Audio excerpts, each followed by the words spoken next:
Hey, welcome back. So today we are going to talk about a really powerful idea, one that could totally change how you approach, well, pretty much anything new. It's all about having the courage to be incompetent. Sounds weird, right? But it's actually a secret weapon for creativity and growth. Let's dive in.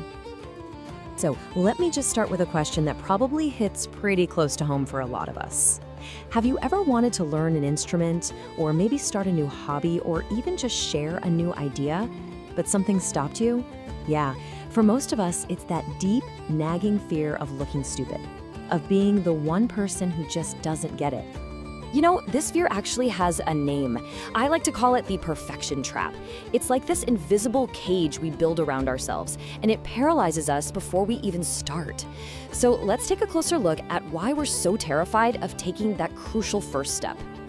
Okay, so at the heart of this whole trap is our modern obsession with flawless outcomes. I mean, think about it. We see the polished final product, right? The viral video, the perfect song, the flawless presentation. And we make this huge mistake of thinking that's where the journey starts. And that pressure to be perfect from day one, it's completely paralyzing. To really put a name to this fear, we can borrow this wonderful Yiddish term, the schlemiel. A schlemiel is that clumsy, awkward person who, always spills the soup. And deep down, this is the character we're all absolutely terrified of becoming when we try something new. That fear is what keeps us from even picking up the spoon. So, how do we escape this trap? Well, the answer, maybe surprisingly, isn't some modern life hack. It's actually ancient wisdom. It turns out we need to embrace the wisdom of the novice. Now, this is a really radical shift in thinking, because in stark contrast to our world today, ancient Norse wisdom didn't just tolerate a beginner's mistakes, it actually celebrated them.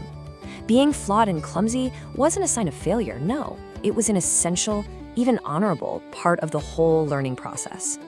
And this contrast, it just reveals two completely different worlds, doesn't it? On one side, you have the modern mindset, which is just paralyzed by a fear of flaws, where being incompetent feels like the end of the world.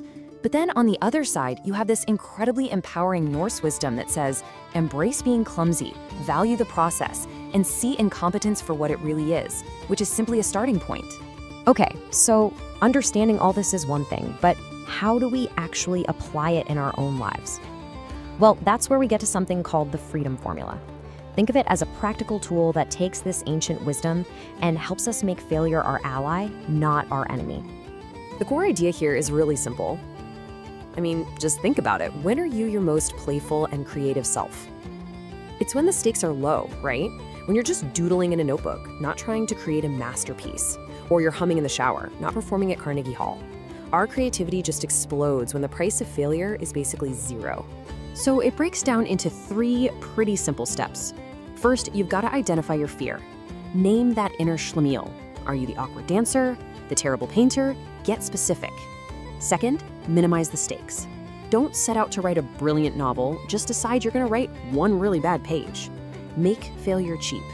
And third, and this is key, reframe the entire task as play. In this requires you to adopt a whole new identity. You're no longer the schlemiel, the clumsy fool. Instead, you become the explorer. They're a curious observer who sees every single attempt, good or bad, as just a form of creative play. It's all just data. It's all part of the fun.